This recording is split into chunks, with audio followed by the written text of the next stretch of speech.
नमस्कार।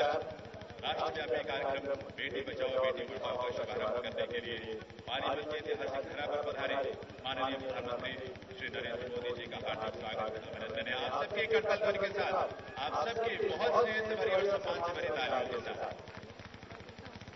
ये माननीय प्रधानमंत्री महोदय के मन की पीड़ा, उनके विचार और उनकी प्रेरणा का ही परिणाम है कि आज कन्या भ्रूण हत्या जैसे जघन्य कृत्य को जड़ से खत्म करने, समाज में लड़की और स्त्री को मान सम्मान दिलवाने और उन्हें सशक्त बनाने के इस राष्ट्रव्यापी कार्यक्रम अभियान की शुरुआत हरियाणा की पावन धरा से हो रही है और उन्हीं के करकमलों से हो रही है।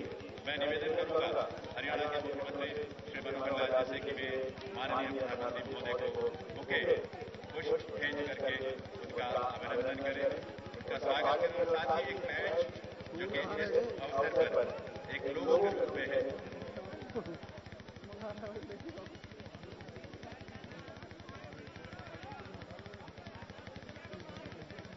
माननीय मुख्यमंत्री महोदय आप सबके करतल ध्वनि के साथ प्रधानमंत्री महोदय का यहाँ पर स्वागत कर रहे हैं। बेटी बचाओ बेटी पढ़ाओ के लोगों का बैच माननीय मुख्यमंत्री महोदय, माननीय प्रधानमंत्री महोदय को विनम्र करेंगे। ये लोगो जिसमें एक मुस्कुराती हुई नन्ही सी बालिका है, 2 चोटियों वाली, और उस नन्ही सी बालिका के लोगों को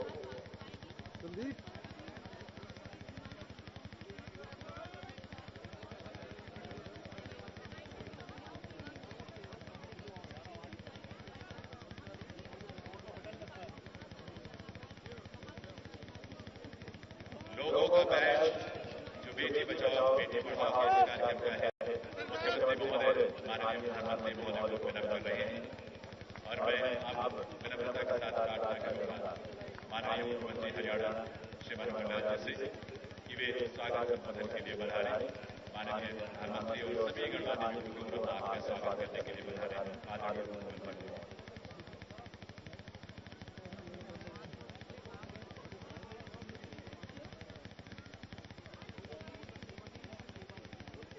ऑडियो प्रभाव ठीक आ रही है।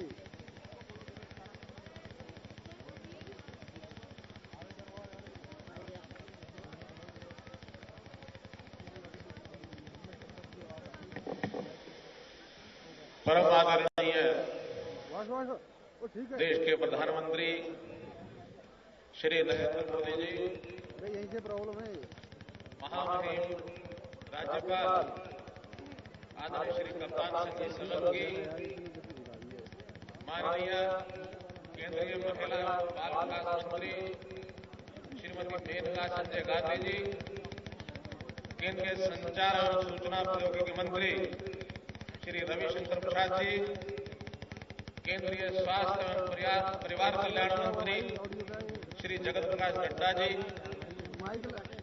केंद्रीय ग्रामीण विकास एवं पंचायती राज मंत्री चौधरी वीरेंद्र सिंह जी, केंद्रीय मानव संसाधन विकास मंत्री श्रीमती स्मृति ईरानी जी, केंद्रीय रक्षा राज्य मंत्री राव इंद्रजीत सिंह जी, केंद्रीय वित्त राज्य मंत्री श्री जयंत सिन्हा जी, केंद्रीय सामाजिक न्याय एवं अधिकारिता राज्य मंत्री श्री कृष्णपाल गुर्जर जी,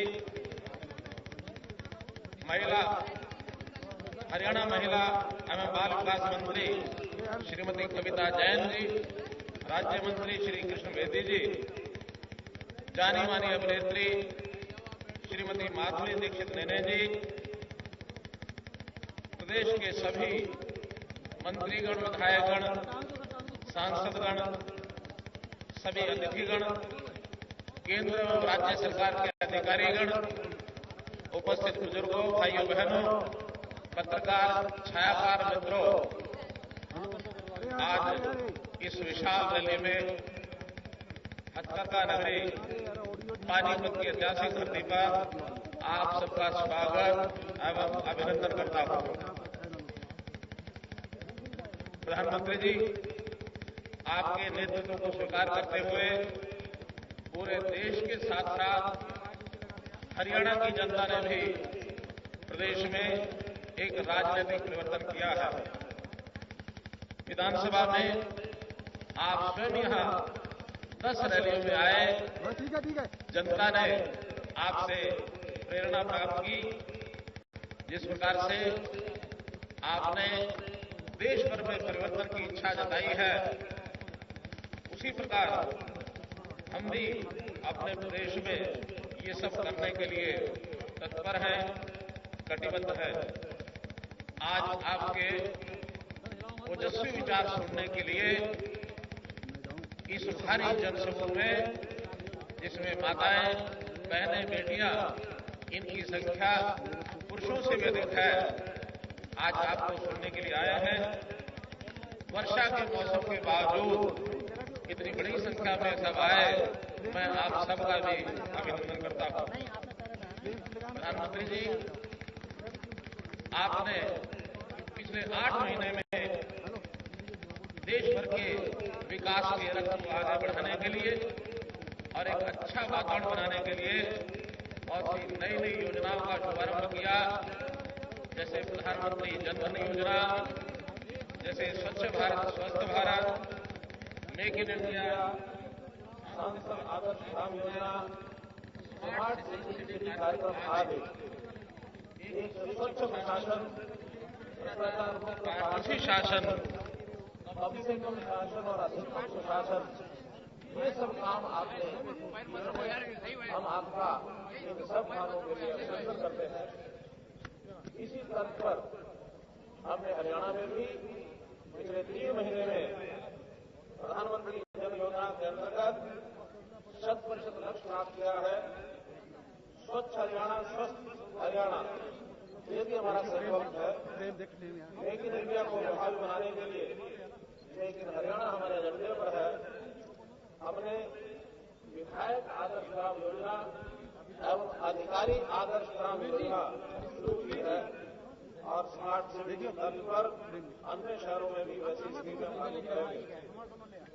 इस दिशा में आज का दिन भी स्मरणीय रहेगा। भारत सरकार एक नए कार्यक्रम बेटी बचाओ बेटी पढ़ाओ, इसका शुभारंभ आप हरियाणा से ही कर रहे हैं। इसके अंतर्गत सुकन्या समृद्धि योजना, जन चेतना वैन को हरी झंडी दिखाने, कंपेडियम का लोकार्पण करने जैसे कार्यक्रम आपके नेतृत्व में होने जा रहे हैं। हमारे यहाँ बेटियों का सम्मान बढ़े, बेटियों की संख्या अधिक हो, ताकि हरियाणा का जो लिंगानुपात ये जो सबसे कम है, इसको हम आगे बढ़ा सकें। अभी तक हमारे यहाँ केवल एक बेटी को, दूसरी बेटी को लाडली योजना के अंतर्गत सहायता मिलती है। अभी हमने तय किया है कि गरीबों, अनुसूचित जातियों की सभी बेटियों के लिए हम सहायता देंगे। हरियाणा कन्या कोष की स्थापना करेंगे, जिसके अंतर्गत जन्म लेने वाली हर बेटी के जन्म के बाद हम 21,000 रुपये की राशि बैंक में जमा कराएंगे, ताकि 18 वर्ष की आयु होने पर लगभग 1 लाख रुपये की सहायता उस बेटी के लिए मिल सके। प्रदेश के बच्चे और माताएं बड़ी संख्या में कुपोषण की शिकार हैं। बच्चे कमजोर और कुपोषित हैं। इन सब बच्चों की स्थिति में सुधार हो, इसके लिए हम प्रदेश में पिछली पोषण नीति पर भी पुनर्विचार करेंगे।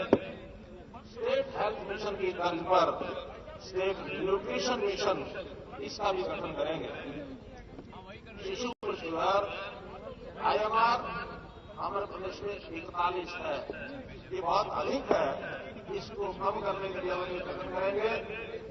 प्रदेश को एम्पावर्ड एक्शन ग्रुप प्रदेश घोषित किया जावे, तो ये लक्ष्य प्राप्त करने में सहायता मिलेगी।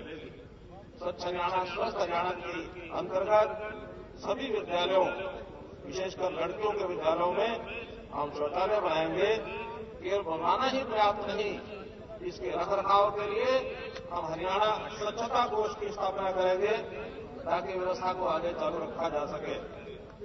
महिलाओं की साक्षरता दर 65.47 है, इसको भी 100% हम पूरा करने के लिए आगे विषय को बढ़ाएंगे। लड़कियों की शिक्षा को ध्यान देने के लिए योग्यता के ऊपर आधारित सभी बच्चों को खर्च आने वाली राशि के रूप में छात्रवृत्तियां दी जाएगी। 216 के अंत तक कोई भी बच्चा जमीन पर बैठकर न पढ़े बल्कि उसको उपयुक्त मेज कुर्सी का उपयोग हो सके, इस लक्ष्य को हम प्राप्त करेंगे। मैं आशा और विश्वास करता हूं इन सभी लक्ष्यों को प्राप्त करने के लिए जो भी सहायता की आवश्यकता होगी, हम अपेक्षा करते हैं कि आप सब केंद्र सरकार की ओर से इसको पूरा करने में हमारी मदद करेंगे। इन शब्दों के साथ मैं पुनः आपके हरियाणा पानीपत आंदोलन पर सभी का बहुत बहुत अभिनंदन करता हूं, धन्यवाद करता हूं।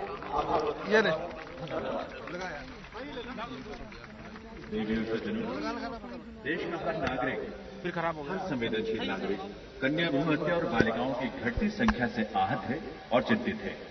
इस पीड़ा और चिंता को माननीय प्रधानमंत्री जी ने अनेक अवसरों पर अपने संबोधनों में व्यक्त किया है, ताकि हर देशवासी इस अभियान में सक्रिय और सकारात्मक भूमिका निभा सके। मंच पर विराजमान सुविख्यात फिल्म अभिनेत्री श्रीमती माधुरी दीक्षित नेने की इस अभियान में भागीदारी अवश्य ही लोगों को प्रेरित करेगी। मैं निवेदन करूंगा श्रीमती माधुरी दीक्षित से कि वे इस अवसर पर अपने विचार, अपने उद्गार रखने के लिए पधारें। माधुरी जी। माननीय प्रधानमंत्री जी नरेंद्र मोदी और स्टेज पर उपस्थित अन्य मान्यवर और यहां उपस्थित सभी लोगों को मेरा प्रणाम। यहां आकर मुझे बहुत खुशी हो रही है आज, और इतने सारे संख्या में मेरी माताएं और बहनों को देखकर यहां बहुत ही खुशी हो रही है। आपने कभी सोचा है ये मंजर कि जब आप काम से थक कर घर आए हो और घर में मुस्कुराहट स्वागत करने के लिए ना तो मां खड़ी हो, ना बहन, ना बेटी, ना बीवी, सिर्फ चंद मर्द आपके स्कूल में, कॉलेज में, ऑफिसेज में, बसों में, ट्रेन में, शहर भर सिर्फ पुरुष ही पुरुष हो, तो क्या ये सही होगा? क्या ये प्रकृति के साथ न्याय होगा? आज इंडिया मंगल ग्रह तक पहुंच गई है, चांद पर पहुंच गई है, लेकिन बहुत दुख के साथ कहना पड़ता है कि आज भी कुछ लोग ये सोचते हैं कि बेटी बोझ होती है और घर में बेटी नहीं चाहते। लड़कियां नहीं जन्मेंगी तो साइंस को फिजिक्स और केमिस्ट्री दोनों में नोबेल पुरस्कार पाने वाली मरी क्यूरी, स्पेस साइंस को सुनीता विलियम्स और कल्पना चावला, साहित्य की दुनिया में महादेवी वर्मा, अमृता प्रीतम, गायकी को लता मंगेशकर और आशा भोसले, देश की आजादी को सरोजिनी नायडू और रानी लक्ष्मीबाई जैसे दिग्गज कैसे मिलेंगे?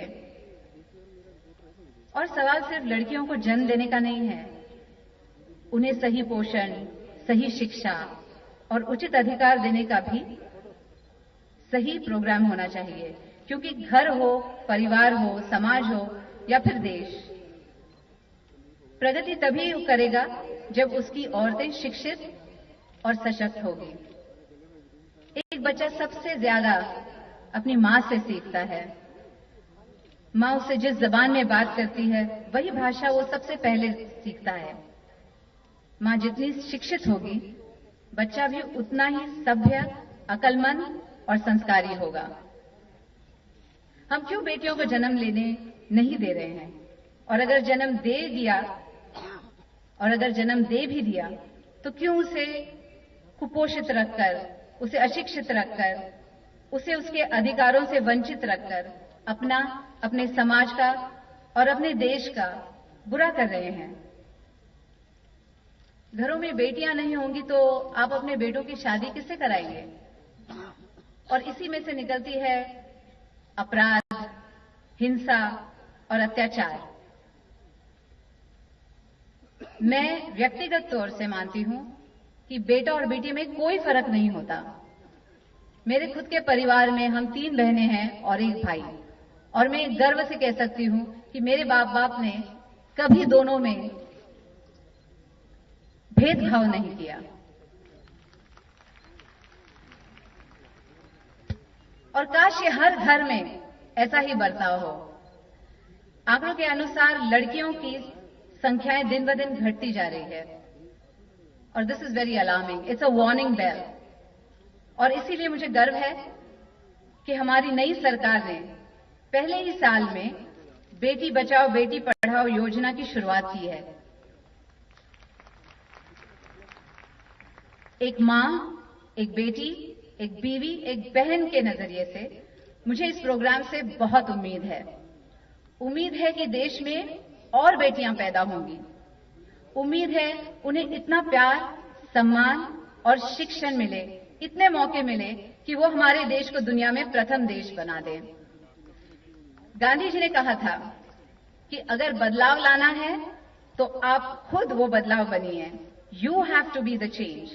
आपको अपनी सोच बदलनी होगी ताकि बहुत देर होने से पहले सुनहरे भारत को, जिसके लिए हम कल्पना करते हैं, सुनहरे दिन की कल्पना करते हैं, महिलाएं और पुरुष दोनों मिलकर उसे साकार कर सकें।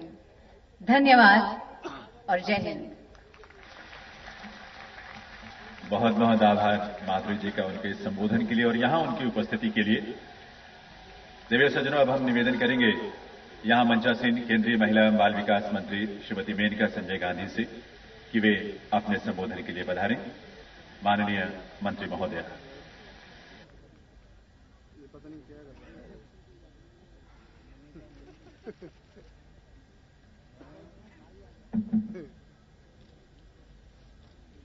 आदरणीय प्रधानमंत्री जी, आदरणीय राज्यपाल जी, हरियाणा के मुख्यमंत्री श्री खट्टर जी,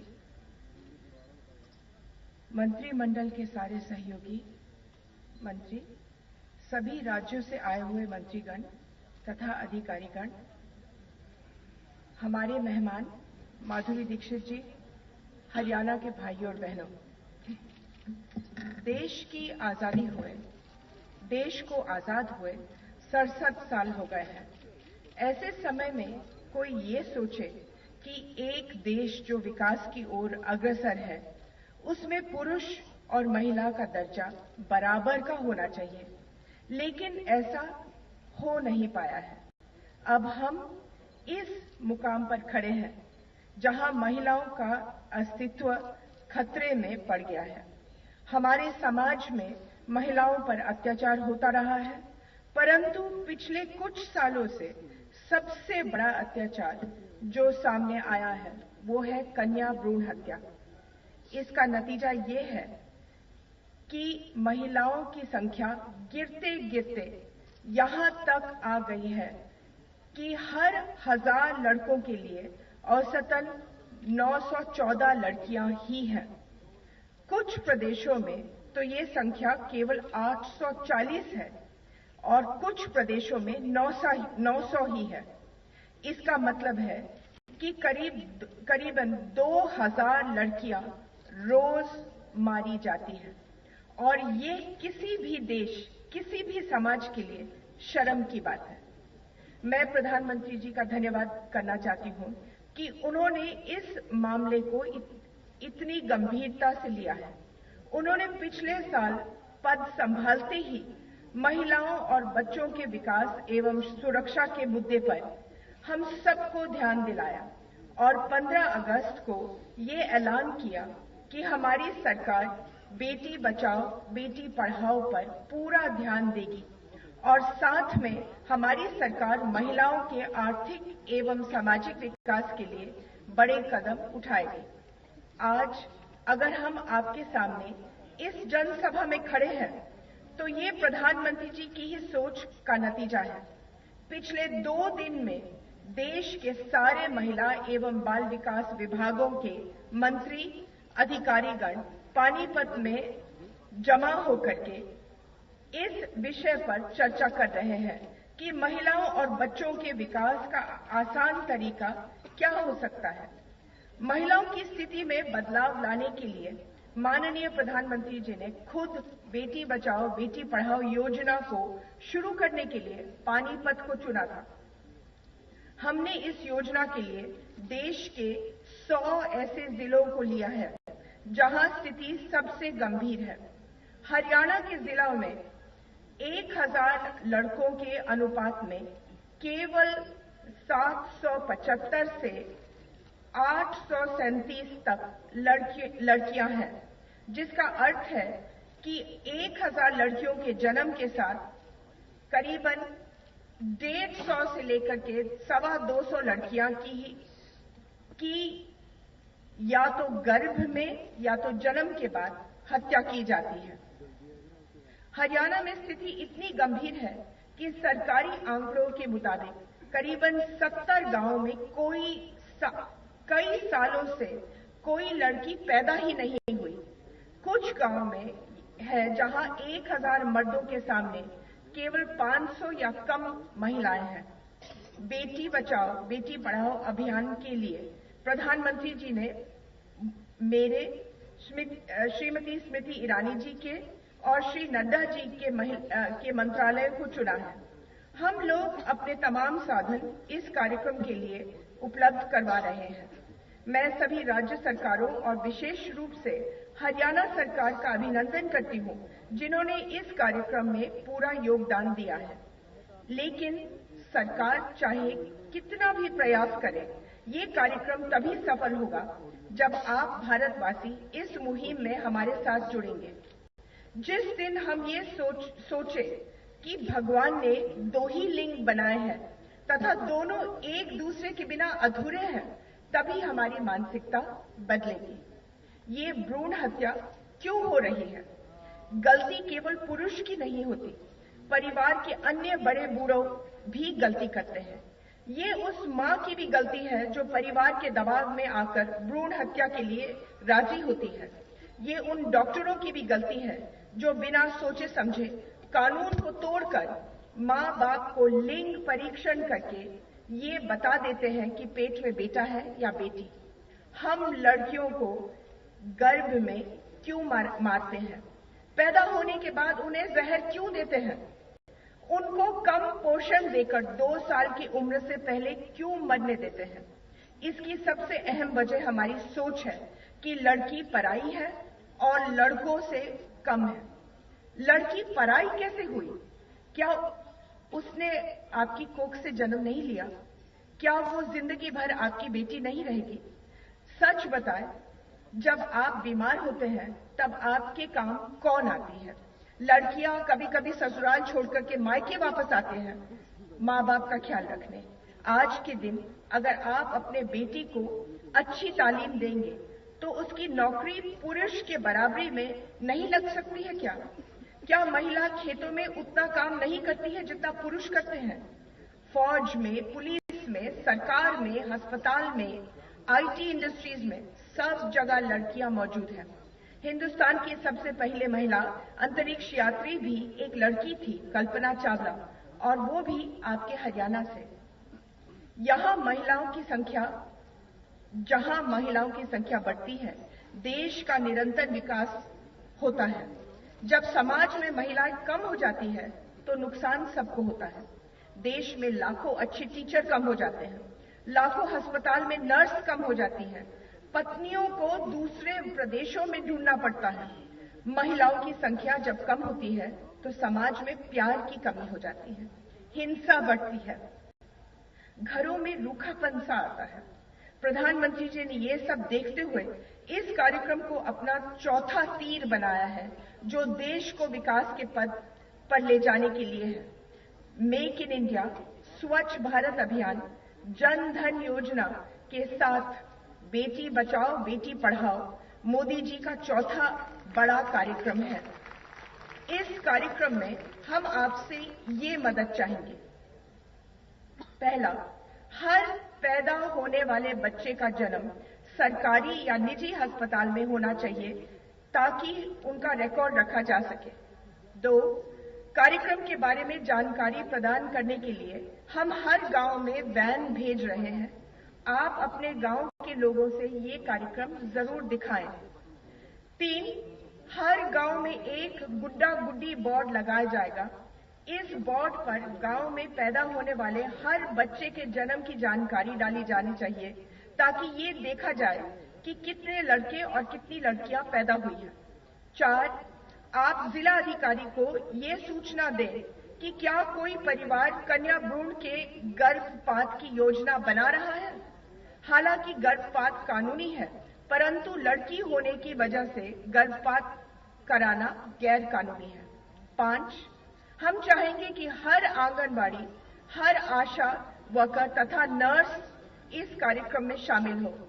इस कार्यक्रम में जिस व्यक्ति की भूमिका सबसे प्रमुख है वो सरपंच एवं ग्राम प्रधान है। हर बेटी के जन्म पर उत्सव होना चाहिए, जैसे कि राजस्थान में बेटी के जन्म होने पर गांव में लड्डू बांटे जाते हैं।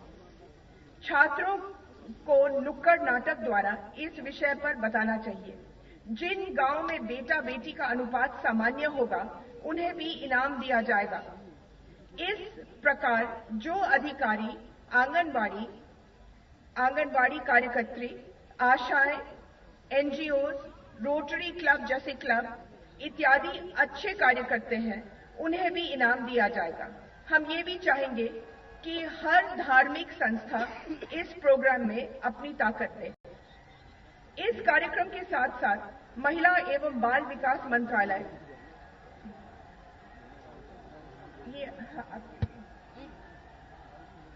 हम खत्म कर ले अभी। मुझे मालूम है कि आप मोदी जी को सुनना चाहेंगे, प्रधानमंत्री जी के। मैं केवल एक चीज कह करके खत्म करती हूं कि गुजरात ने एक महत्व कदम उठाया इस देश में औरतों की सुरक्षा के लिए, और वो कदम ये था कि 33% पुलिस में औरतों को शामिल करना।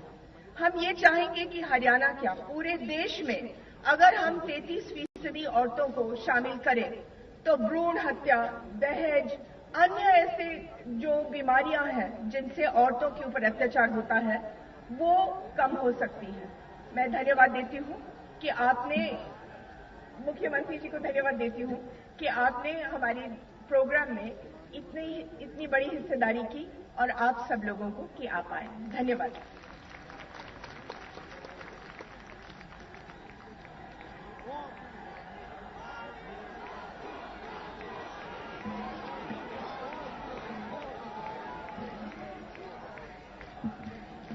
बहुत बहुत आभार माननीय मंत्री महोदय का।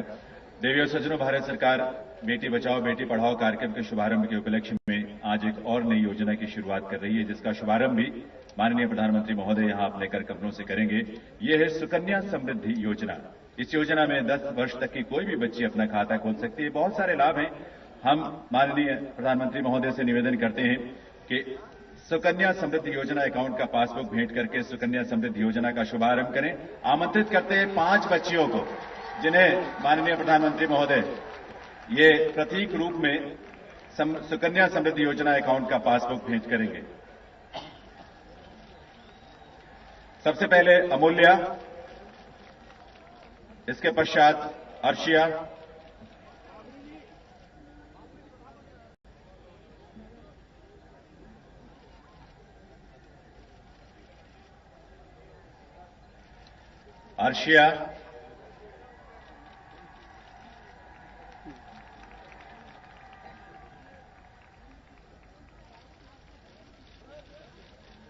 माननीय प्रधानमंत्री महोदय और माधुरी जी अपने कर कमलों से भेंट कर रहे हैं।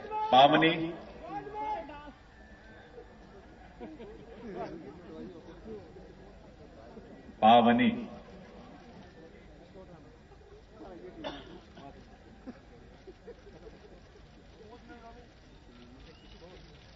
काशनी,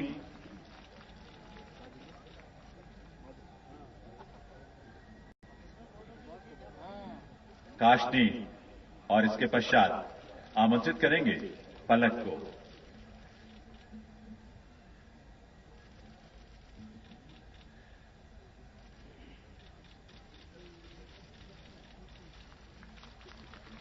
देवी और सज्जनों, बेटी बचाओ बेटी पढ़ाओ के राष्ट्रीय कार्यक्रम और अभियान के शुभारंभ के इस महत्वपूर्ण अवसर पर भारत सरकार ने एक विशेष डाक टिकट जारी करने का भी निर्णय लिया है। केंद्रीय संचार एवं सूचना प्रौद्योगिकी मंत्री श्री रविशंकर प्रसाद जी से निवेदन है कि वे माननीय प्रधानमंत्री महोदय के कर कमलों से इस डाक टिकट का अनावरण करवाएं। बेटी बचाओ बेटी पढ़ाओ के ही इस थीम, इस विषय वस्तु पर राज्यपाल महोदय से भी निवेदन है।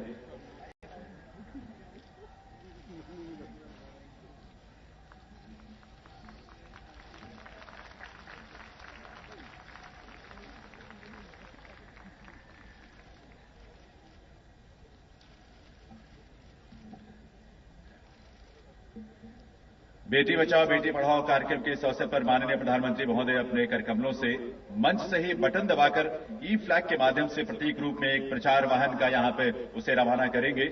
हम आपको बताएं कि भारत सरकार का सूचना एवं प्रसारण मंत्रालय पहले 100 जिलों में ऐसे लगभग 96 वाहनों के माध्यम से लोगों तक ये संदेश पहुंचाएगा कि बेटी बचाओ बेटी पढ़ाओ। आपकी दाहिनी तरफ जो पर्दा हट रहा है वो प्रचार वाहन है, एक प्रतीक रूप में, जिसे यहां पर ई फ्लैग किया है प्रधानमंत्री महोदय ने। और साथ ही अब उनसे निवेदन है कि एक कंपेंडियम, एक संग्रह का भी विमोचन करने की कृपा करें। ये इस कंपेंडियम में ट्रेनिंग मॉड्यूल के साथ साथ बेटी बचाओ बेटी पढ़ाओ कार्यक्रम पर उत्कृष्ट रीडिंग मटेरियल उपलब्ध है, संग्रहित किया गया है और इसे भारत सरकार के महिला और बाल विकास मंत्रालय ने तैयार किया है। ये एक सशक्त हथियार होगा इस लड़ाई में हमारे ट्रेनर्स के लिए, जो उन्हें सुदृढ़ करेगा, क्षमतावान बनाएगा। और अब विनम्र प्रार्थना माननीय प्रधानमंत्री महोदय से कि अपने संबोधन से कृतार्थ करें।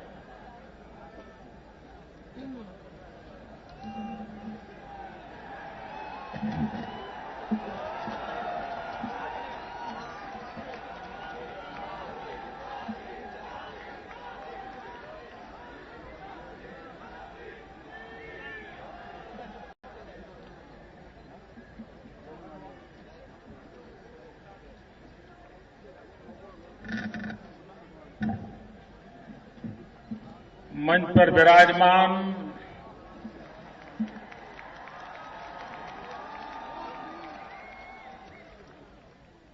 हरियाणा के राज्यपाल श्रीमान कप्तान सिंह जी, यहां के जनप्रिय मुख्यमंत्री श्रीमान मनोहर लाल जी, मंत्री परिषद के मेरे साथी मेनका जी, श्री नड्डा जी, श्री रविशंकर जी, स्मृति ईरानी जी, मंच पर विराजमान सभी वरिष्ठ महानुभाव और आज इस कार्यक्रम में विशेष रूप से पधारी हुई माधुरी दीक्षित जी और विशाल संख्या में आए हुए माताएं बहनें और कुछ भाई,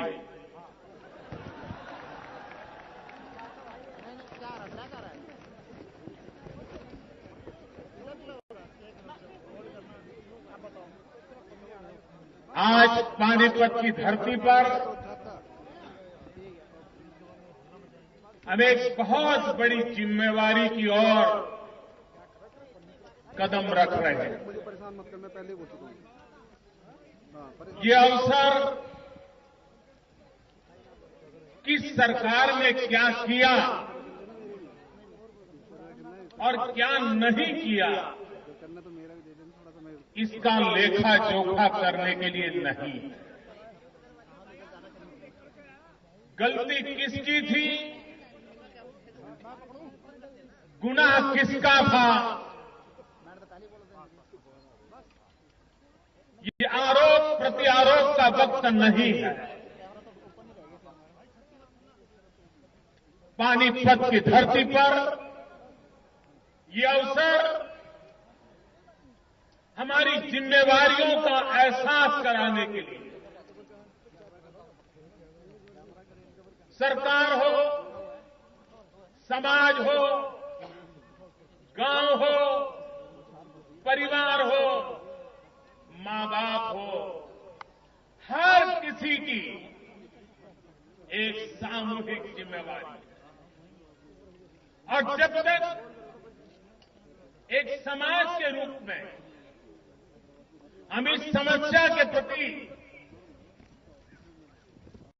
संवेदनशील नहीं होंगे, जागरूक नहीं होंगे, तो हम अपना ही नुकसान करेंगे, ऐसा नहीं है। हम आने वाली सदियों तक पीढ़ी दर पीढ़ी एक भयंकर संकट को निमंत्रण दे रहे हैं। और इसलिए मेरे भाइयों बहनों, और मैं इस बात के लिए मेनका जी और उनके विभाग का आभारी हूं कि उन्होंने इस कार्यक्रम के लिए हरियाणा को पसंद किया। मैं मुख्यमंत्री जी का भी अभिनंदन करता हूं कि इस संकट को उन्होंने चुनौती को स्वीकार किया। लेकिन ये कार्यक्रम भले पानीपत की धरती पर होता हो, ये कार्यक्रम भले हरियाणा में होता हो, लेकिन ये संदेश हिंदुस्तान के हर परिवार के लिए है, हर गांव के लिए है, हर राज्य के लिए है।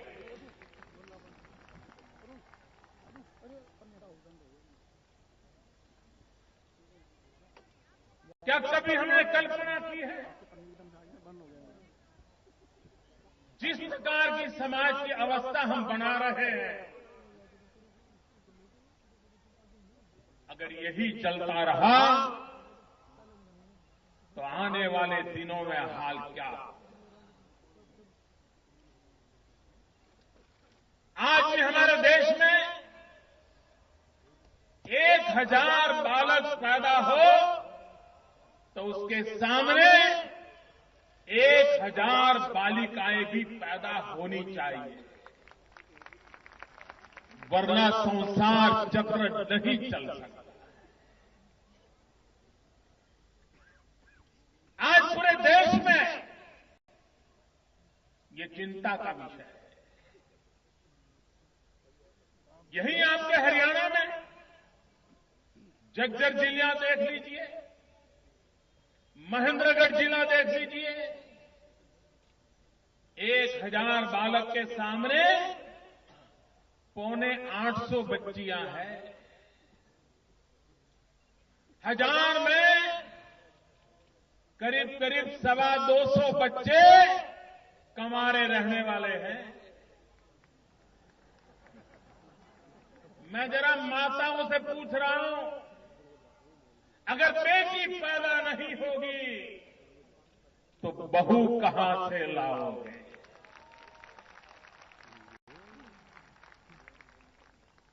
और इसलिए जो हम चाहते हैं वो समाज भी तो चाहता है। हम ये तो चाहते हैं कि बहू को हमें पढ़ी लिखी मिले, लेकिन बेटी को पढ़ाना है तो 50 बार सोचने के लिए मजबूर हो जाते हैं। यह अन्याय कब तक चलेगा? ये हमारी सोच में ये दोगलापन कब तक चलेगा? अगर बहू पढ़ी लिखी चाहते हैं तो बेटी को भी पढ़ाना ये हमारी जिम्मेवारी बनती है। अगर हम बेटी को नहीं पढ़ाएंगे तो बहू भी पढ़ी लिखी मिले, ये अपेक्षा करना अपने आप के साथ अन्याय है। और इसलिए भाइयों बहनों, मैं आज आपके बीच एक बहुत बड़ी पीड़ा लेकर के आया, एक दर्द लेकर के आया। क्या कभी कल्पना की हमने, जिस धरती पर मानवता का संदेश होता है, उसी धरती पर मां के गर्भ में बच्ची को मौत के घाट उतार दिया जाए? ये पानीपत की धरती, ये उर्दू साहित्य के स्कॉलर अल्ताफ हुसैन हाली की धरती है। ये अल्ताफ हुसैन हाली इसी पानीपत की धरती से इस शायर ने कहा था, मैं समझता हूं जिस हरियाणा में अल्फाज हुसैन हाली जैसे शायर के शब्द हो, उस हरियाणा में आज बेटियों की हाल देख करके मन में पीड़ा हो। हाली ने कहा था, उन्होंने कहा था, ए माओ, बहनों, बेटियां, दुनिया की जिन्नत तुमसे। ये माओ, बहनों, बेटियां, दुनिया की जिन्नत तुमसे है। मुल्कों की बस्ती हो तुम, कौमों की इज्जत तुमसे हो। आप कल्पना कर सकते हो बेटियों के लिए कितनी ऊंची कल्पना ये पानीपत का शायर करता है। और हम बेटियों को जन्म देने के लिए भी तैयार नहीं है। भाइयों बहनों, हमारे यहां सदियों से जब बेटी का जन्म होता था तो शास्त्रों में आशीर्वाद देने की परंपरा थी। और हमारे शास्त्रों में बेटी को जो आशीर्वाद दिए जाते थे, वो आशीर्वाद आज भी हमें बेटियों की तरफ किस तरह देखना, उसके लिए हमें संस्कार देते हैं, दिशा देते हैं। हमारे शास्त्रों ने कहा था, जब हमारे पूर्वज आशीर्वाद देते थे तो कहते थे, यावत गंगा कुरुक्षेत्रे यावत तिष्ठति मेदिनी, यावत गंगा कुरुक्षेत्रे यावत तिष्ठति मेदिनी, यावत सीता कथालोके तावत जीवेतु बालिका। हमारे शास्त्र कहते थे, जब तक गंगा का नाम है, जब तक कुरुक्षेत्र की याद है, जब तक हिमालय है, जब तक कथाओं में सीता का नाम है, तब तक हे बालिका तुम्हारा जीवन अमर रहे। ये आशीर्वाद इस धरती पर दिए जाते हैं। और उसी धरती पर बेटी को बेमौत मार दिया जाए। और इसलिए मेरे भाइयों बहनों, उसके मूल में हमारी मानसिक दारिद्र्य जिम्मेवार है, हमारे मन की बीमारी जिम्मेवार है। और ये मन की बीमारी क्या है? हम बेटे को अधिक महत्वपूर्ण मानते हैं और ये मानते हैं बेटी तो पराए घर जाने वाली है। यहां जितनी माताएं बहनें बैठी हैं, सबने ये अनुभव किया होगा। ये मानसिक दारिद्र्य की अनुभूति परिवार में होती है। मां खुद जब बच्चों को खाना परोसती है, खिचड़ी परोसी गई हो और घी डाल रही हो, तो बेटे को तो 2 चम्मच घी डालती है और बेटी को 1 चम्मच घी डालती है। और जब मुझे माफ करना भाइयों बहनों, ये बीमारी सिर्फ हरियाणा की नहीं है, ये हमारे देश की मानसिक बीमारी का परिणाम है। और बेटी को अगर बेटी कहे ना ना मम्मी मुझे भी 2 चम्मच दे दो, तो मां कहते से डरती नहीं है, बोल देती है, अरे तुझे तो पराए घर जाना है, तुझे घी खा करके क्या करना है। ये कब तक हम ये अपने पराये की बात करते रहे। और इसलिए हम सबका दायित्व है, हम समाज को जगाएं। कभी कभी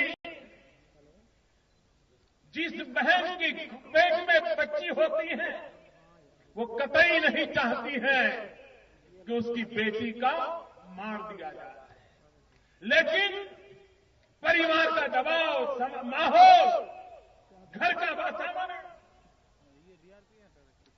उसे इस बात करने के लिए भागीदार बना देता है। और वो उसमें दबाव डाला जाता है और उसी का नतीजा होता है कि बेटियों को मां के गर्भ में ही मार दी जाती है। हम किसी भी तरह से अपने आप को 21वीं सदी के नागरिक कहने के अधिकारी नहीं। हम मानसिकता से 18वीं शताब्दी के नागरिक हैं। जिस 18वीं शताब्दी में बेटी को दूध पीती करने की परंपरा थी, बेटी का जन्म होते ही दूध के बड़े बर्तन के अंदर उसे डुबो दिया जाता था, उसे मार दिया जाता था। हम तो उनसे भी गए बीते हैं। वो तो पाप करते थे, गुनाह करते थे। बेटी जन्मती थी, आंखें खोल करके पल दो पल के लिए अपनी मां का चेहरा देख सकती थी। बेटी जन्मती थी, 2-4 सांस ले पाती थी। बेटी जन्मती थी, दुनिया का एहसास कर सकती थी। बाद में उस मानसिक बीमारी के लोग उसको दूध के बर्तन में डाल करके मार देते थे। हम तो उनसे भी गए बीते हैं। हम तो बेटी को मां का चेहरा भी नहीं देखने देते, 2 पल सांस भी नहीं लेने देते, इस दुनिया का एहसास भी नहीं होने देते, मां के गर्भ में ही उसे मार देते। इससे बड़ा पाप क्या हो सकता है?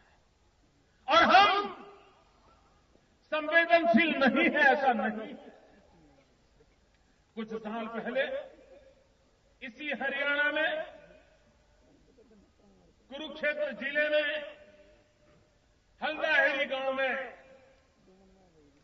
एक ट्यूबवेल में एक बच्चा गिर गया। प्रिंस कश्यप,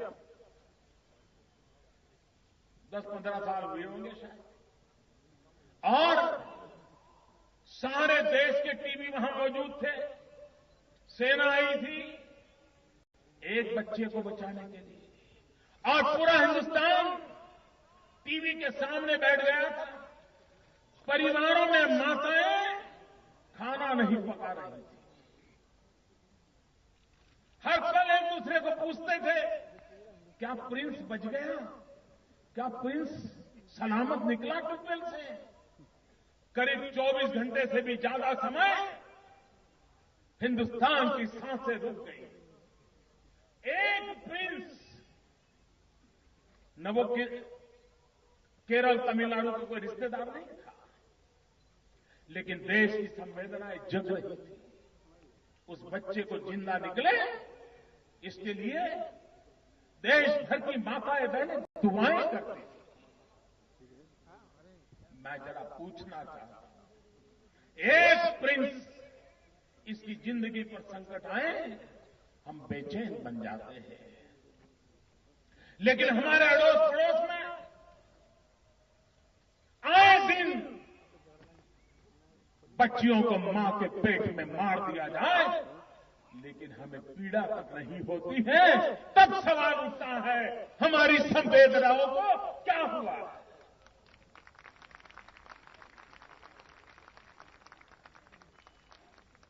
और इसलिए मैं आज आपके पास आया। हमें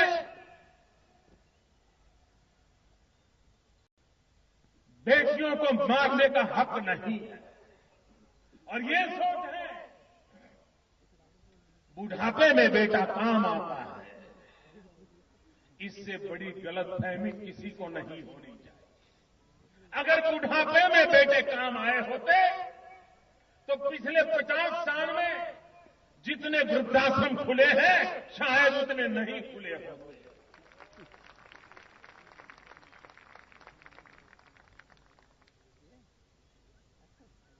बेटों के घर में गाड़ियां हो, बंगले हो, लेकिन बाप को वृद्धाश्रम में रहना पड़ता है। ऐसी सैकड़ों घटनाएं, और ऐसी बेटियों की भी घटनाएं हैं अगर मां बाप की इकलौती बेटी है तो मेहनत करे, मजदूरी करे, नौकरी करे, बच्चों को ट्यूशन करे, लेकिन बूढ़े मां बाप को कभी भूखा नहीं रहने देती। ऐसी सैकड़ों बेटियां बाप से भी सेवा करने के लिए, मां बाप की सेवा करने के लिए अपने खुद के सपनों को चूर चूर कर देने वाली बेटियों की संख्या अनगिनत है और सुखी बेटों के रहते हुए दुखी मां बाप की संख्या भी अनगिनत है। और इसलिए मेरे भाइयों बहनों, ये सोच कि बेटा आपका बुढ़ापा संभालेगा, भूल जाइए। अगर आप अपने संतानों को समान रूप से संस्कारित करके बड़े करोगे तो आपकी समस्याओं का समाधान अपने आप हो जाएगा। कभी कभी लगता है कि बेटी तो पराए घर की है। मैं जरा पूछना चाहता हूं, सचमुच में ये सही सोच है क्या? अरे बेटी के लिए तो आपका घर पराया होता है। जिस घर आप बैठते हो वो पल दल पल में आप उस घर को अपना बना लेती है। कभी पूछती नहीं है कि मुझे उस गांव में क्यों डाला, मुझे उस कुटुंब में क्यों डाल दिया। जो भी मिले उसको सर आंखों पर चढ़ा करके अपना जीवन वहां खपा देती है और अपने मां बाप के संस्कारों को उजागर करती है।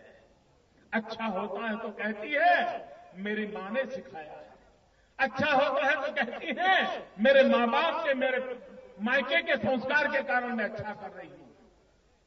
बेटी कहीं पर भी जाए वो हमेशा आपका गौरव बढ़े उसी प्रकार का काम करती है। आप तो मुझे कल्पना कीजिए, आपने कभी सोचा है यही तो हरियाणा की धरती जहां की एक बेटी कल्पना चावला,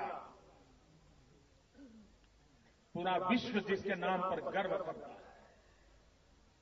जिस धरती पर कल्पना चावला का जन्म हुआ हो, जिसको लेकर के पूरा विश्व गर्व करता हो, उसी हरियाणा में मां के पेट में पल रही कल्पना चावलाओं को मार करके हम दुनिया में क्या मुंह दिखाएंगे।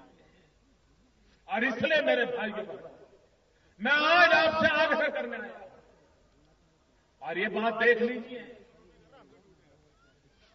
अगर अवसर मिलता है तो बेटे से बेटियां ज्यादा कमाल करके दिखाती हैं।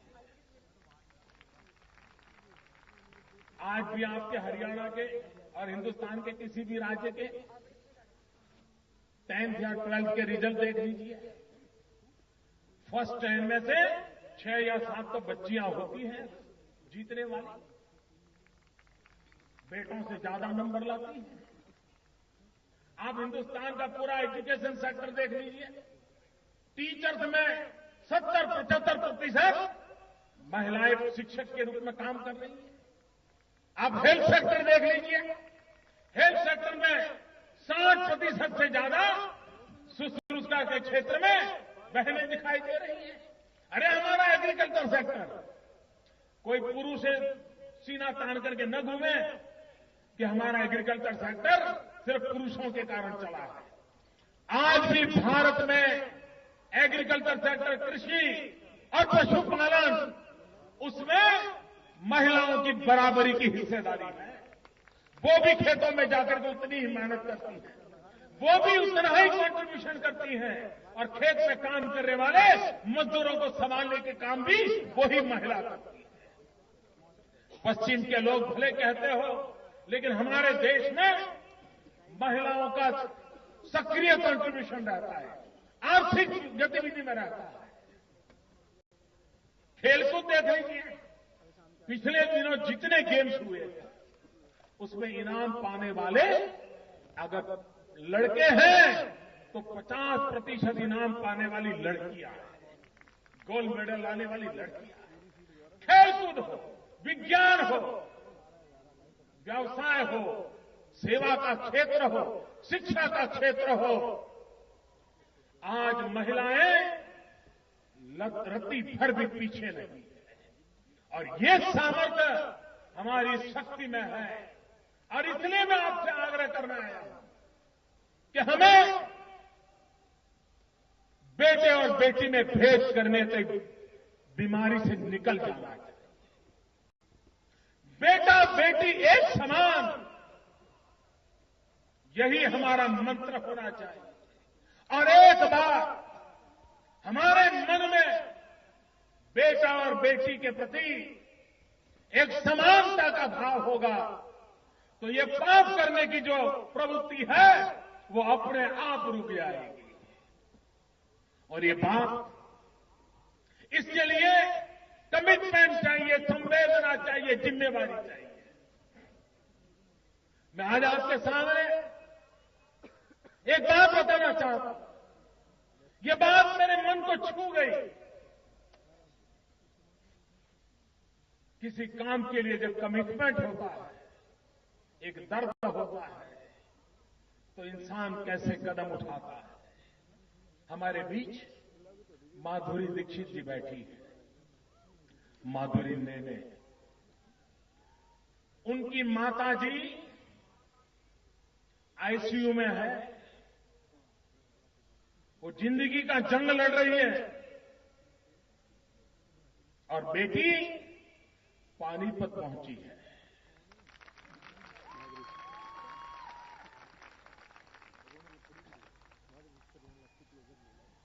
और मां कहती है कि बेटी ये काम अच्छा है, तुम जरूर जाओ। वेदर इतना खराब होने के बावजूद भी माधुरी जी अपनी बीमार मां को छोड़ करके आपकी बेटी बचाने के लिए आपके बीच आकर के बैठे। और इसलिए मैं कहता हूं, एक कमिटमेंट चाहिए, एक जिम्मेवारी का एहसास चाहिए। और ये एक सामूहिक जिम्मेवारी में था। गांव, पंचायत, परिवार, समाज के लोग, इन सब ने दायित्व निभाना पड़ेगा।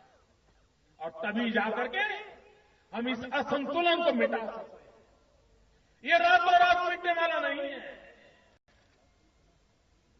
करीब करीब 50 साल से ये पाप चला है। आने वाले कदाच 100 साल तक हमें जागरूक रूप से प्रयास करना पड़ेगा, तब जाकर के शायद इस स्थिति को हम सुधार पाएंगे। और इसलिए मैंने कहा, आज का ये जो पानीपत की धरती पर हम संकल्प कर रहे हैं, ये संकल्प आने वाली सदियों तक, आने वाली सदियों तक पीढ़ियों की भलाई करने के लिए है। भाइयों बहनों, आज यहां भारत सरकार की एक और योजना का भी प्रारंभ हुआ है, सुकन्या समृद्धि योजना। बेटी बचाओ,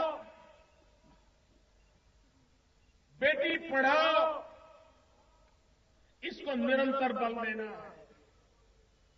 और इसलिए उसके लिए सामाजिक सुरक्षा भी चाहिए। इस सुकन्या समृद्धि योजना के तहत 10 साल से कम उम्र की बेटी 1,000 रुपया से लेकर के 1.5 लाख रुपए तक उसके मां बाप पैसे बैंक में जमा कर सकते हैं। और सरकार की तरफ से हिंदुस्तान में किसी भी प्रकार की परंपरा में ब्याज दिया जाता है, उससे ज्यादा ब्याज इस बेटी को दिया जाएगा।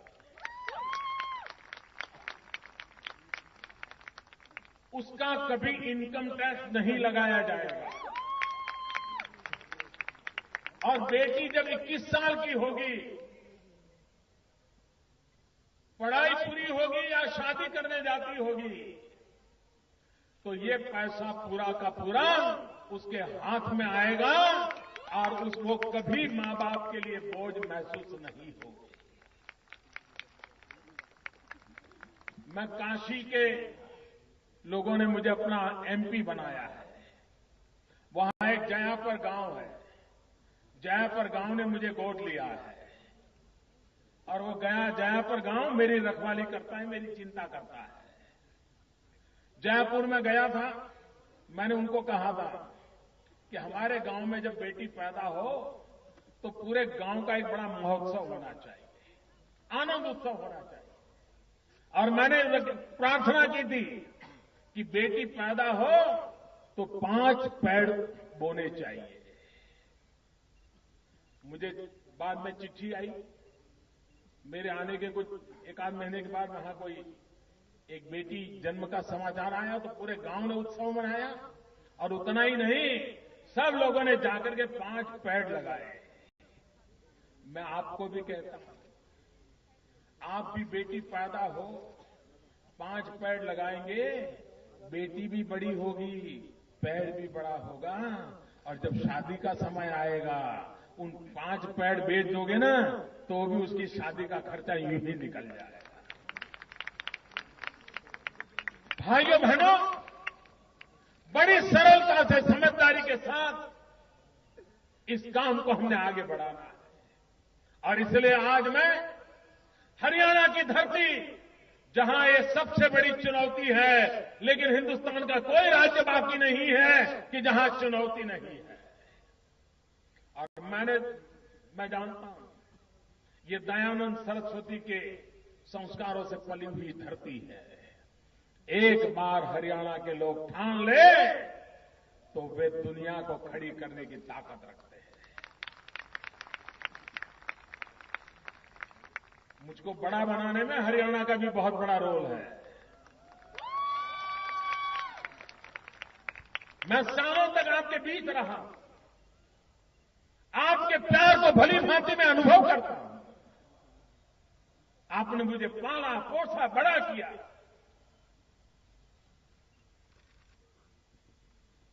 मैं आज आपसे कुछ मांगने के लिए आया हूं। देश का प्रधानमंत्री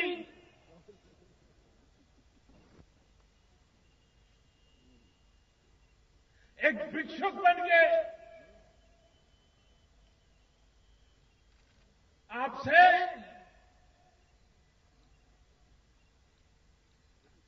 बेटियों की जिंदगी की भीख मांग रहा है।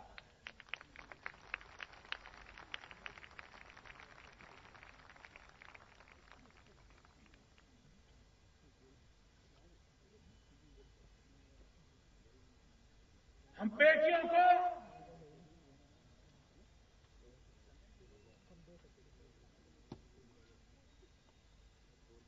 अपने परिवार का गर्व माने, राष्ट्र का सम्मान माने। आप देखिए, यह असंतुलन में से हम बहुत तेजी से बाहर आ सकते हैं। बेटा और बेटी दोनों वो पंख है जीवन की ऊंचाइयों को पाने का, उसके बिना कोई संभावना नहीं है।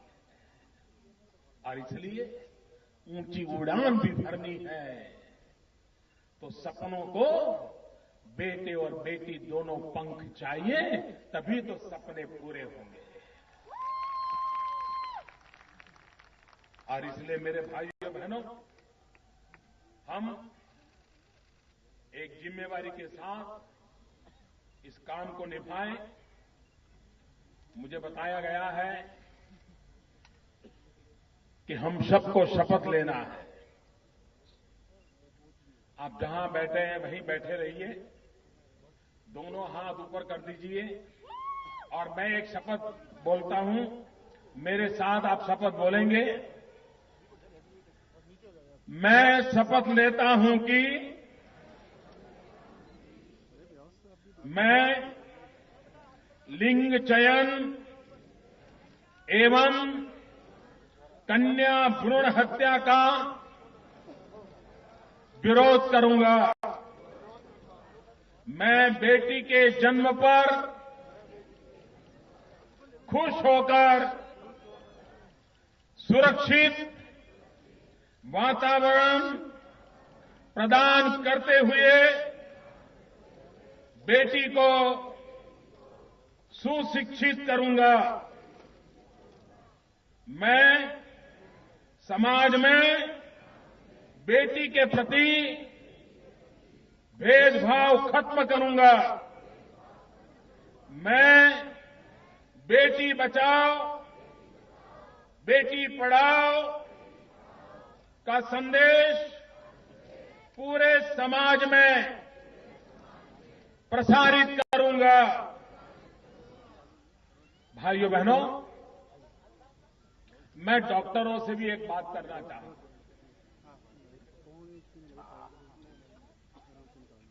मैं डॉक्टरों से पूछना चाहता हूं, क्या पैसे कमाने के लिए यही जगह बची है क्या?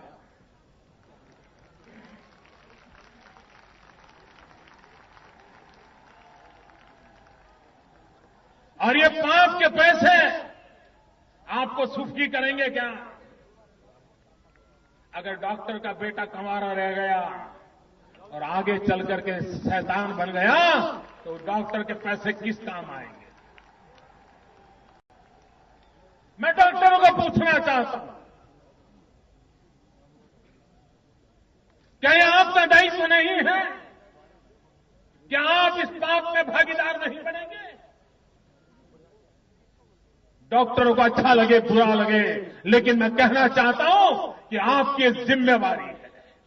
आपको डॉक्टर बनाया है समाज ने, आपको पढ़ लिख करके तैयार किया है, गरीब के पैसों से पल करके बड़े हुए हैं।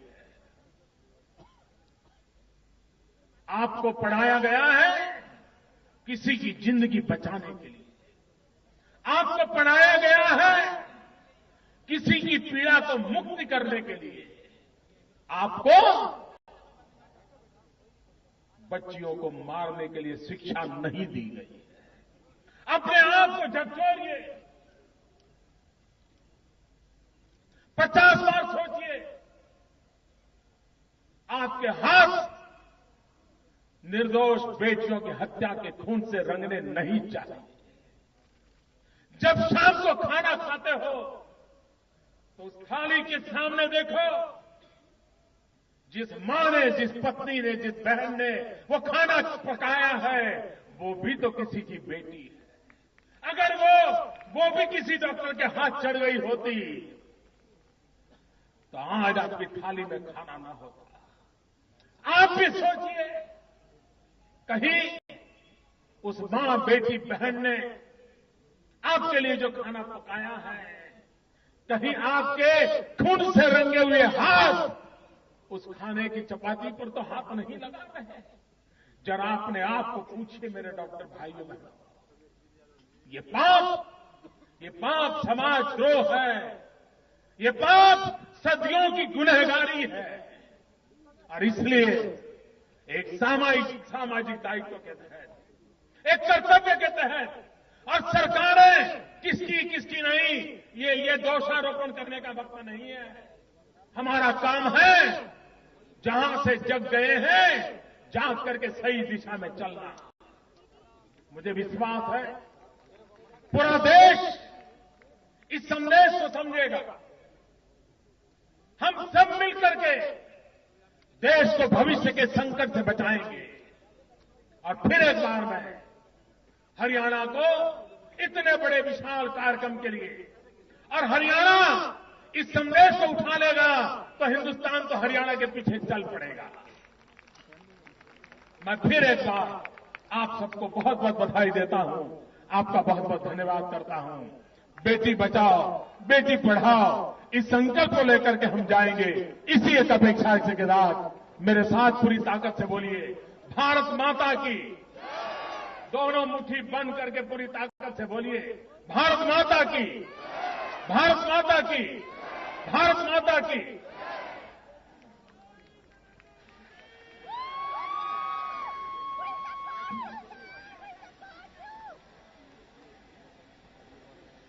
बहुत बहुत आभार माननीय प्रधानमंत्री महोदय का। मैं निवेदन करूंगा महिला एवं बाल विकास मंत्री हरियाणा श्रीमती कविता जैन से कि वे धन्यवाद ज्ञापन के लिए पधारें।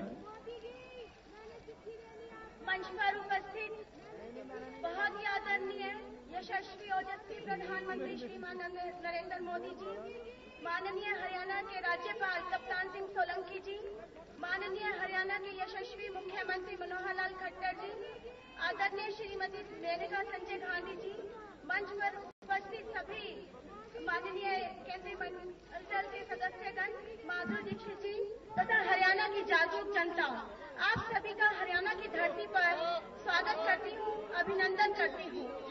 आज की इस ऐतिहासिक सभा को देखकर मुझे हजारों साल पहले का कुरुक्षेत्र का वो मैदान याद आ गया, जब नारी की अस्मत की रक्षा करने के लिए खुद श्री कृष्ण द्वारिका से चलकर हरियाणा में आए थे और उन्होंने दुष्टों का संहार किया था। आज फिर से नारी के अस्तित्व पर संकट है और इस बार दुष्टों की दुष्टता ने उसे गर्भ में ही मार डालने का कुचक्र रचा है। नारी के इन्हीं छिपे हुए शत्रुओं के विरुद्ध युग का आगाज करने के लिए भारत के तेजस्वी प्रधानमंत्री श्री नरेंद्र मोदी जी खुद चलकर पानीपत की धरती से आए हैं और यह संयोग है कि वो भी कृष्ण जी की तरह से द्वारिका से चलकर आए हैं। मैं पुनः उनका धन्यवाद करती हूँ और यह उम्मीद करती हूँ कि पानीपत की धरती से जो ये 14 युद्ध लड़ा गया है बेटियों को बचाने के लिए, बेटियों को बढ़ाने के लिए, निश्चित ही बेटियों को उनसे सफलता हाथ लगेगी और उम्मीद करती हूँ यहाँ पर उपस्थित सभी संकल्प को साथ लेकर आगे बढ़ेंगे कि वो बेटी को बचाएंगे और बेटी को बढ़ाएंगे। सभी का पुनः बहुत बहुत धन्यवाद। जय हिंद, जय भारत, भारत माता की जय।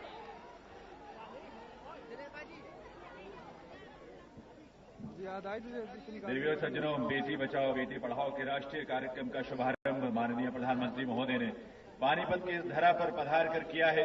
उनका बहुत बहुत आभार, बहुत बहुत इस प्रेरणा के लिए, इस उपस्थिति के लिए और देश को जो नेतृत्व उन्होंने दिया है उसके लिए, क्योंकि ये लक्ष्य आप और हम सब मिलकर इसे पूरा करेंगे।